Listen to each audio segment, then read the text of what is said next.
R V Babu കൂടി telephone ലൈനുണ്ട്. Shri R V Babu, ഇത് ഈ ക്ഷേത്ര നിർമ്മാണവുമായി ബന്ധപ്പെട്ട് പഞ്ചായത്ത് അനുമതി നിഷേധിച്ചിരിക്കുകയാണ്. ക്രമസമാധാന പ്രശ്നം ചൂണ്ടിക്കാട്ടിയാണ് നിർമ്മാണ അനുമതി നിഷേധിച്ചിരിക്കുന്നത്. ഇനിയുള്ള ഹിന്ദു ഐക്യവേദിയടക്കം ഈ വിഷയത്തിലുള്ള നീക്കം എങ്ങനെയായിരിക്കും? അതിനകത്ത് എന്താ ക്രമസമാധാന പ്രശ്നം? അത് പഞ്ചായത്ത് വ്യാജ ആരോപണം ഉന്നയിക്കുകയാണ്.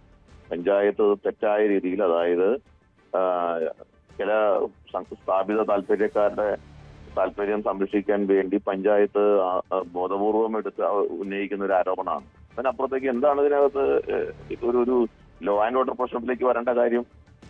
വാപുരൻ എന്ന് പറയുന്നയാളും വാവര് എന്ന് പറയുന്ന ആളും രണ്ടും രണ്ടാണ്. ഇതാണ് നമ്മുടെ സങ്കല്പം. വാപുരൻ എന്നുള്ളത് അയ്യപ്പന്റെ ഒരു ഭൂതഗണം എന്നുള്ള നിലയ്ക്ക് അറിയപ്പെടുന്ന ആളാണ്. അപ്പോ ആ നിലയ്ക്ക് അദ്ദേഹത്തിന്, അല്ലെങ്കിൽ ധർമ്മശാസ്താവിന്റെ ഭൂതഗണം എന്ന് അറിയപ്പെടുന്ന ആളാണ്. ആ നിലയ്ക്ക് അദ്ദേഹത്തിന് ഒരു ക്ഷേത്രം നിർമ്മിക്കുന്നു. അതിലിപ്പോ എന്താ കുഴപ്പം? ഒരു ക്ഷേത്രം നിർമ്മിക്കാനും അത് ആരാധിക്കാനുള്ള അവകാശം നമ്മുടെ നാട്ടിലെ ഭരണഘടന അനുവദിക്കുന്നുണ്ട്. അത് മറ്റുള്ളവരുടെ വിശ്വാസത്തെ വ്രണപ്പെടുത്തിക്കൊണ്ട് ചെയ്യുമ്പോഴല്ലേ അതൊരു പ്രശ്നമാകുന്നുള്ളൂ. മറ്റുള്ളവരുടെ ആരുടെയും വിശ്വാസം വ്രണപ്പെടുത്തുന്നല്ലോ. ഇത് രണ്ട് കാര്യങ്ങളായിട്ടല്ലേ നടക്കുന്നത്. അവിടെ വാവരുണ്ട് എന്നുള്ളത് ഇവിടെ വാവൂരിന് ക്ഷേത്രം പാടില്ല എന്ന് പറഞ്ഞാൽ അത് ആരാധനാ സ്വാതന്ത്ര്യത്തിന് മേലുള്ള ഒരു കടമയേറ്റല്ലേ? അത് നമ്മുടെ ഇന്ത്യൻ ഭരണഘടന നൽകുന്ന അവകാശത്തിനും നിഷേധിക്കലല്ലേ യഥാർത്ഥത്തിൽ?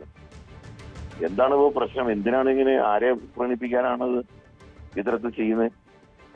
ഈ സംഘടിത മതതീവ്രവാദികൾക്ക് മുട്ടുമുടക്കുന്ന ഒരു സമീപനമാണ് ഇപ്പൊ ഈ കഴിഞ്ഞ കുറെ കാലങ്ങളായിട്ട് നമ്മൾ കണ്ടുകൊണ്ടിരിക്കുന്നത്. അതാണ് ഇപ്പൊ നെയ്യാറ്റിൻകരയിൽ SDPI പരാതി കൊടുത്തപ്പോൾ അവിടെ നെയ്യാറ്റിൻകര ആറാൽമൂടി ക്ഷേത്രം താഴിട്ട് പൂട്ടുന്ന സാഹചര്യം ഉണ്ടായി. അപ്പൊ ഈ ആരുടെയൊക്കെ തീവ്രവാദ ഗ്രൂപ്പുകളോ ആരൊക്കെയാണ് ഇതിനകത്ത്? മുസ്ലിം സമൂഹത്തിന് തന്നെ ഈ കാര്യത്തിൽ വലിയ ആശങ്കയൊന്നുമില്ല. അവരിതിനകത്ത് കൺസേൺഡ് അല്ല എന്നാണ് ഞാൻ മനസ്സിലാക്കുന്നത്. അവര് പള്ളിയുടെ കാര്യത്തിൽ പോലും മുസ്ലിം സമുദായം കൺസേൺഡ് ഒന്നുമല്ല. അവർക്ക് അതിനോട് അത്ര വലിയ ഒരു ബന്ധമുണ്ടെന്നോ അവരതിനകത്ത് അതിന്റെ ഒരു ഹെറിറ്റേജ് അവകാശപ്പെടുകയോ ട്രഡീഷൻ അവകാശപ്പെടുകയോ ചെയ്യുന്നതായിട്ട് ഞാൻ കണ്ടിട്ടില്ല. അപ്പോ എന്തിനാണ് പിന്നെ ആരെയാണ് ഭയപ്പെടുന്നത്?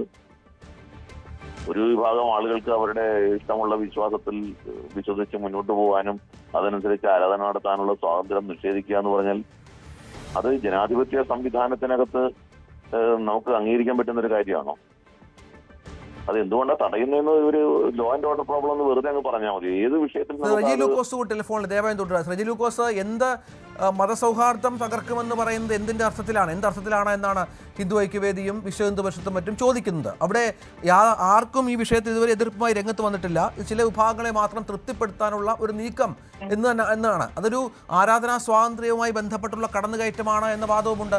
എന്തുകൊണ്ട് പഞ്ചായത്ത് ഇങ്ങനെ നിലപാടെടുത്തു ഒരു ആരാധനാലയം ആരംഭിക്കുന്നതിൽ എന്നുള്ളതാണ് ചോദ്യം. അല്ല, അതിന് യഥാർത്ഥ മറുപടി ബഹുമാനപ്പെട്ട നരേന്ദ്രമോദിജി പിന്നെ ഗുജറാത്ത് മുഖ്യമന്ത്രി ആയിരുന്നപ്പോൾ പറഞ്ഞിട്ടുണ്ട്.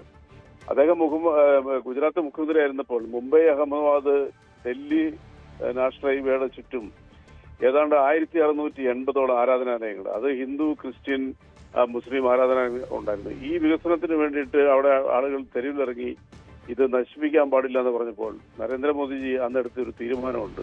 ആരാധനാലയങ്ങളെക്കാളും കൂടുതൽ ആവശ്യം ഇവിടെ റോഡിന്റെ വികസനമാണെന്നും പറഞ്ഞിട്ടുണ്ട്. അത് മുഴുവൻ പൊളിച്ചു കളഞ്ഞ് ഒരു മാതൃക കാട്ടിയതാണ് അദ്ദേഹം. പിന്നീട് അയോധ്യ രാമക്ഷേത്രം പണിയാനായിട്ട് സുപ്രീം കോടതിയുടെ ഉത്തരവ് പ്രകാരം ചെയ്തു. അതിനും തെറ്റൊന്നുമില്ല, അത് ബഹുമാനപ്പെട്ട കോടതിയുടെ ഉത്തരവ് പ്രകാരം ചെയ്തതാണ്.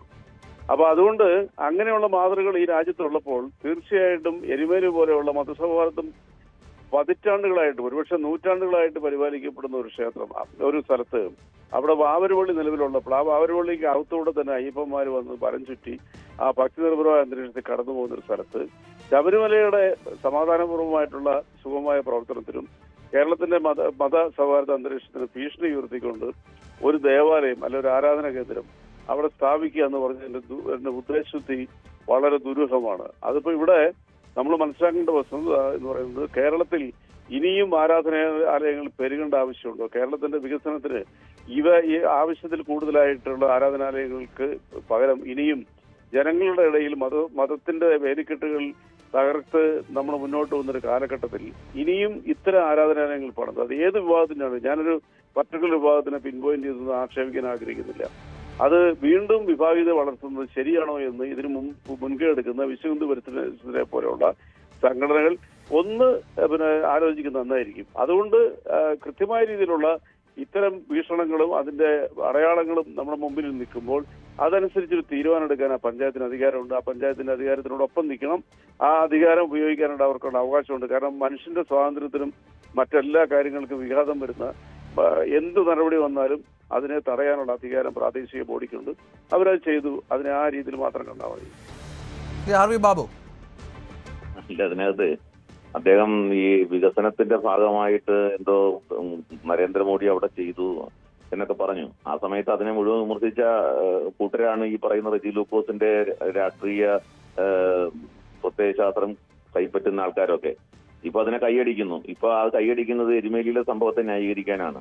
ഇവിടെ പ്രശ്നം എന്താണ്? എരുമേലിയിലെ വികസനത്തിന് തടസ്സമാണോ ബാബുര ക്ഷേത്രം വരുന്നത്? എരുമേലിയിലെ വികസനത്തിന് തടസ്സമാണ് എന്ന് പറഞ്ഞുകൊണ്ടല്ലല്ലോ പഞ്ചായത്ത് ഇപ്പൊ നിരോധിച്ചിരിക്കുന്നത്. മറിച്ച് ലോ ആൻഡ് ഓർഡർ പ്രോബ്ലം ഉണ്ടാവും എന്ന് പറഞ്ഞിട്ടല്ലേ. അപ്പൊ പിന്നെ എന്താണ് റെജി ലൂക്കോസ് പറയുന്നതിന്റെ അർത്ഥം എന്താ? അപ്പൊ എന്തെങ്കിലും ഒരു ന്യായം പറഞ്ഞ് അതിനെ തടയുക എന്നുള്ളതല്ലാതെ അതിനപ്പുറത്തേക്ക് എന്താണ് റെജി ലൂക്കോസിന് പറയാനുള്ളത്? പഞ്ചായത്ത് പറഞ്ഞിരിക്കുന്നത് ലോ ആൻഡ് ഓർഡർ പ്രോബ്ലം ഉണ്ടാവുന്നതാണ്. ഇനി ഒന്ന്. രണ്ട്, അവിടെ വാബുരനെയോ മറ്റാരെങ്കിലെയോ വെച്ച് ആരാധിക്കുന്നത് അത് മതസൗഹാർദ്ദം തകർക്കുന്നത് എങ്ങനെയാവുന്നത്? അത് മറ്റേതെങ്കിലും മതവിഭാഗത്തിന്റെ വിശ്വാസത്തെ വ്രണപ്പെടുത്തുന്നതാണോ? ഇസ്ലാം മത വിശ്വാസപ്രകാരം ഒരു കഥാപാത്രമാണോ വാവരി? അങ്ങനെയുണ്ടോ? ഇസ്ലാം സമൂഹം അങ്ങനെ അവകാശപ്പെട്ടിട്ടുണ്ടോ? ഇല്ലല്ലോ. ഇനി വാവരും ഒരാളാണോ? ഇത് രണ്ടും രണ്ട് വ്യക്തികളാണ്. രണ്ടും രണ്ട് ക്യാരക്ടറാണ്, രണ്ടും രണ്ട് ഐഡന്റിറ്റിയാണ്. ഇപ്പോ ഒരാൾക്ക് വാവൂരിന്റെ പള്ളി അവിടെയുണ്ട്, അതുകൊണ്ട് വാവൂരിന്റെ ക്ഷേത്രം പണിയാൻ പാടില്ല എന്ന് പറഞ്ഞാൽ അത് അവരുടെ അവകാശത്തിനുള്ള കടന്നുകയറ്റല്ലേ? അതങ്ങനെ നിരോധിക്കുന്നത് എന്തിനാ? ഈ മതസൗഹാർദ്ദം, മതേതരത്വം എന്നൊക്കെ പറഞ്ഞ് ഇടയ്ക്കിടയ്ക്ക് ഈ പുട്ടിന് പീരിടുന്ന പോലെ അത് പറഞ്ഞിട്ട് ബാക്കി എല്ലാ സ്വാതന്ത്ര്യവും നശിപ്പിക്കാൻ വേണ്ടി അതിനെ ഉപയോഗിക്കുന്ന ഒരു സമീപനം പലപ്പോഴും ഹിന്ദുക്കൾ ഒരു വിഷയമായിട്ട് രംഗത്ത് വരുമ്പോൾ കാണുന്നുണ്ട്. റെജി ലൂക്കോസ് ആ ആയുധമാണ് ഇവിടെ ഉപയോഗിച്ചിരിക്കുന്നത്. റെജി ലൂക്കോസിന് ഒരു വിഷമവുമില്ല നമ്മുടെ നാട്ടിൽ ഈ ഷോപ്പിംഗ് കോംപ്ലക്സുകൾ പണിയുന്നതിന് വേണ്ടിയിട്ടുള്ള പെർമിറ്റ് എടുത്തിട്ട് കുറച്ച് നാളുകൾ കഴിയുമ്പോൾ അവിടെ വാങ്ങി വിളിച്ച് നിസ്കരിച്ച് ആ കൊമേഴ്സ്യൽ പർപ്പസിൽ ആരംഭിക്കുന്നതിന് ആൾ ഓഫ് എ സഡൻ അതൊരു നിസ്കാരപ്പള്ളിയാക്കി മാറ്റുന്നതിനെ സംബന്ധിച്ച് റെജി ലൂക്കോസ് നാളിതുവരെ നാവ് ഉയർത്തി ഒരു അക്ഷരം വേണ്ടിയിട്ടുണ്ടോ? നാവ് ഉയർത്തി ഒരു അക്ഷരം വേണ്ടാൻ ധൈര്യമുണ്ടോ റെജി ലൂക്കോസിന്? നമ്മുടെ നാട്ടിലെ ഓരോ പട്ടണങ്ങളിലും കൊമേഴ്സ്യൽ പർപ്പസിന് ഇതെടുത്തിട്ട് ഞാനൊരു 100 ഉദാഹരണം പറയാം. 100. മറ്റു കാര്യം SDPIയുടെ ഭീഷണിയെ തുടർന്ന് ശിവക്ഷേത്രം നെയ്യാറ്റിൻകരയിൽ പൂട്ടിയ സംഭവമുണ്ട്. അങ്ങനെ നാടുകൂടിയാണ് കേട്ടോ നമ്മുടേത്. അല്ല, അതൊന്നും കാണൂല്ലല്ലോ. അതിനെതിരെ ഒന്നും ശബ്ദിക്കാനുള്ള കഞ്ചേടം ഈ പറയുന്ന ആൾക്കാർക്കില്ല. ബഹുമാനപ്പെട്ട RV ബാബു എന്റെ ഒരു സുഹൃത്താണ്. എനിക്ക് വളരെ ബഹുമാനമുള്ള ഒരു വ്യക്തിത്വമാണ്. ഞാൻ വികസനം എന്ന് പറഞ്ഞതിന്റെ ആ ഒരു വാക്ക് പിടിച്ചാണ് അദ്ദേഹം വിമർശിക്കുന്നത്. ഞാൻ വികസനത്തിന് വേണ്ടിയിട്ട് ആരാധനാലയങ്ങൾ പൊളിച്ചു കളയാൻ തന്റെ ഇടം കാണിച്ച ഒരു പ്രധാനമന്ത്രിയുള്ള നാട്ടിൽ അദ്ദേഹം അന്ന് മുഖ്യമന്ത്രിയായിരുന്നു. ഞാൻ ആ ഉദാഹരണം പറഞ്ഞപ്പോൾ അതിനൊരു മറുപടി പറയാതെ ബാബുചേട്ടൻ ഇത്തരം കാര്യങ്ങളിലേക്ക് ഞാൻ പറഞ്ഞത് വികസനവുമായിട്ട് ഇതിന് ബന്ധമില്ലെന്ന് ഞാൻ പറഞ്ഞത്. എരുമേലിയെ കുറിച്ച് ഞാൻ പറഞ്ഞത് ആ വികസന സങ്കല്പത്തിൽ എരുമേലിയെ കുറിച്ച് ഞാൻ അടിവരയിട്ട് പറഞ്ഞു മതസൗഹാർദ്ദത്തിന് ഭീഷണി വരുന്ന അതുകൊണ്ട് സ്വാഭാവികമായിട്ടും അവിടെ എന്ത് തീരുമാനം പറയൂ. അവിടെ എങ്ങനെയാ മതസൗഹാർദ്ദം എങ്ങനെയാണ് ബാബുചേട്ടാ എങ്ങനെയാണ് മതസൗഹാർദ്ദം തകരുന്നതെന്ന് പറയും. അല്ല, ഞാനത് പൂർത്തിരിക്കട്ടെ. അവിടെ വാവരുപള്ളിയുണ്ട്. ഞാൻ ആ വാവരുപള്ളി പലതവണ കണ്ടിട്ടുണ്ട് അതിലെ യാത്ര ചെയ്യുമ്പോൾ. ആ വാവരുപള്ളി അവിടെ ഉള്ളപ്പോൾ ഒരു വാവര് ക്ഷേത്രം കൊണ്ടുവന്നു. വാവര് ക്ഷേത്രമല്ല, അത് ആദ്യം മനസ്സിലാക്കൂ. വാവര് ക്ഷേത്രമല്ല വരുന്നത്. വാവരും രണ്ടും രണ്ടാണ്. ധർമ്മശാസ്താവിന്റെ എന്ന് പറയുന്നയാള് ധർമ്മശാസ്താവിന്റെ ഭൂതഗണത്തിൽപ്പെട്ട ഒരാളാണ്. അവിടെ കറുത്ത ഞാൻ വാവരൻ തന്നെയാ പറഞ്ഞത്. അല്ല, ഞാൻ വാവരൻ തന്നെയാ പറഞ്ഞത്. പക്ഷെ നിങ്ങളുടെ ഉദ്ദേശശക്തി വളരെ സംശയാസ്പദമാണ്. എന്തിനാണ് നമ്മൾ ഉദ്ദേശം? അത് നിങ്ങളുടെ വ്യാഖ്യാനമല്ലേ? കുറച്ച് ആളുകൾക്ക് വാവരനിൽ വിശ്വാസമുണ്ട്, അവര് അദ്ദേഹത്തെ ആരാധിക്കാൻ ആഗ്രഹിക്കുന്നു എന്ന് പറഞ്ഞാൽ അവരുടെ ആരാധനാ സ്വാതന്ത്ര്യത്തെ എന്തർത്ഥത്തിലാണ് നിങ്ങൾ തടയുന്നത്? അവരെ ഇവിടെ വെച്ച് ആരാധിക്കാനുള്ള സ്വാതന്ത്ര്യമുണ്ട്. എനിക്ക് ഈ മറ്റേ റെജി ലൂക്കോസ് കായംകുളം കൊച്ചുണ്ണിയുടെ പ്രതിഷ്ഠയുള്ള നാടാണ് നമ്മുടെ നാട്. ക്ഷേത്രത്തില് കായംകുളം കൊച്ചുണ്ണിക്ക് വരെ പ്രതിഷ്ഠയുണ്ട്. അങ്ങേക്ക് അറിയോ? അതൊക്കെ എനിക്കറിയാം. അതൊക്കെ പിന്നെ എന്താണ്? കായംകുളം കൊച്ചുണ്ണിയെ വെച്ച് പ്രതിഷ്ഠ നടത്തി ആരാധിക്കാൻ അവകാശം ഉണ്ടെങ്കിൽ വാവൂരിനെ വെച്ച് ആരാധിക്കാൻ അവകാശം നിഷേധിക്കുന്നത് എന്ത് മര്യാദയാണ്? അല്ല, അങ്ങനെ നോക്കുകയാണെന്നുണ്ടെങ്കിൽ നമ്മുടെ ജയലളിതയ്ക്ക് വേണ്ടിയിട്ട് ചെയ്യാലോ. അല്ല അല്ല ഇവര് ശ്രജി ലൂക്കോസ് ഇതിനോട് ഒന്ന് മറുപടി പറഞ്ഞ് അവസാനിപ്പിക്കുക. അതായത് SDPയുടെ ഭീഷണി തുടർന്ന് നെയ്യാറ്റിൻകര നഗരസഭ സീൽ ചെയ്തു ആറാലുമൂട് ശിവപുരം മഹാദേവ ക്ഷേത്രം കേട്ടോ. അതിൽ പിന്നീട് ഇടപെടലൊന്നും ഉണ്ടായില്ല. അത് അന്ന് ഞങ്ങളൊക്കെ വിമർശിച്ചാണ്. അതിനെക്കുറിച്ചുള്ള ഡിബേറ്റുകളൊക്കെ നമ്മൾ വളരെ വ്യക്തമായിട്ടുള്ള കാര്യങ്ങൾ പറഞ്ഞിട്ടുണ്ട്. അത് തെറ്റാണെന്നുള്ളവരും പറഞ്ഞിട്ടുണ്ട്. നേരത്തെ ഇവിടെ ബാബുചാണ്ട് ഉന്നയിച്ച ഒരു കാര്യത്തിലൂടെ ഞാൻ മറുപടി പറയാം. ഇവിടെ ഏത് സമൂഹത്തിൽപ്പെട്ടവരും ഏത് സമുദായത്തിലോ ഏത് മതത്തിലോ ജാതിയിലോ പെട്ടവരും ഇവിടെ മതേതരത്തിന് വിഘ്നമായ രീതിയിലുള്ള എന്ത് പ്രവൃത്തി എവിടെ ചെയ്തിട്ടുണ്ടെങ്കിൽ ഞങ്ങളെപ്പോലുള്ളവർ വിമർശിക്കും. അതിനകത്ത് മുസ്ലിം സമുദായം എന്നോ ഹിന്ദു സമുദായം എന്നോ ക്രിസ്ത്യൻ സമുദായം എന്നോ ഒരു മാറ്റവും ഇല്ല. ആ കാര്യത്തിൽ ഒരു സംശയം. നമുക്കിവിടെ ഒരു മനസ്സമാധാനത്തോടുകൂടി സന്തോഷകരമായിട്ട് ജീവിക്കണം. ഒരു വിഷയം കൊണ്ടുവന്ന് ഈശ്വരനെ ഒരു പർട്ടിക്കുലർ സ്ഥലത്ത് സ്ഥാപിച്ചെങ്കിൽ മാത്രമേ ഇനി കേരളത്തിൽ ഇനി ജീവിക്കാൻ പറ്റുമെന്നുള്ള കോൺസെപ്റ്റ് ഒക്കെ നമ്മൾ മാറ്റണം. കാരണം നമ്മൾ തൊട്ടാൽ പൊള്ളുന്ന ഒരു സമൂഹമായിട്ട് മാറിക്കഴിഞ്ഞു. അതുകൊണ്ട് ഇത്തരം നിലപാടിൽ നിന്ന് ബാബുചാണ്ടിനെ പോലുള്ളവർക്ക് ചിന്തിച്ച് ഉചിതമായ ഒരു തീരുമാനം എടുക്കണം. പഞ്ചായത്തിന്റെ അധികാരത്തിനെ നമ്മൾ ചോദ്യം ചെയ്യേണ്ട. തീർച്ചയായിട്ടും എരുമേലി പോലെ പരിപാവനമായ ഒരു സ്ഥലത്ത് ഒരു പ്രശ്നം ഉണ്ടാക്കി മുന്നോട്ട് കൊണ്ടുവന്നതിനോട് എനിക്ക് യോജിപ്പില്ല. ഞാൻ അതാണ് ആദ്യമേ തന്നെ ബഹുമാനപ്പെട്ട നരേന്ദ്രമോദിജിയെ ഇതിനകത്ത് ഉദ്ധരിക്കാനുള്ളൊരു കാരണം. ശരി, ശ്രീ ആർ വി ബാബു, ഈ നിയമ പോരാട്ടം ഇപ്പോൾ പഞ്ചായത്തിന് തീരുമാനം വന്നു, ഇനി നിയമ വഴിയിലേക്കാണോ? എന്താണ് തീരുമാനം? അല്ല, ഇപ്പോ നേരത്തെ അനിൽ വിളയിൽ വിശ്വഹിന്ദു പരിഷത്തിന്റെ ചുമതലപ്പെട്ട ആള് പറഞ്ഞല്ലോ, ഹൈക്കോടതിയിൽ അവർ കേസ് കൊടുത്തിരിക്കുന്നു. അപ്പോ പഞ്ചായത്തല്ലല്ലോ എല്ലാത്തിന്റെയും അവസാനത്തെ വാക്ക്. ഹൈക്കോടതി തീരുമാനിക്കട്ടെ.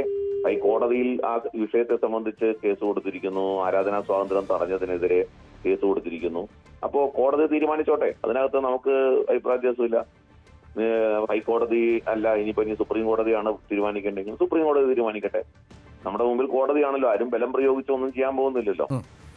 ബലപ്രയോഗത്തിലൂടെ അല്ലല്ലോ അവിടെ ക്ഷേത്ര നിർമ്മാണം നടത്തുന്നത്. നിയമപരമായ വഴികൾ തേടി ആ നിയമത്തിന്റെ സംവിധാനത്തിലൂടെ പോയിട്ട് ക്ഷേത്രം പണിയാൻ പോകുന്നു. അതിനകത്ത് നമുക്ക് അതുവരെ വെയിറ്റ് ചെയ്യാം.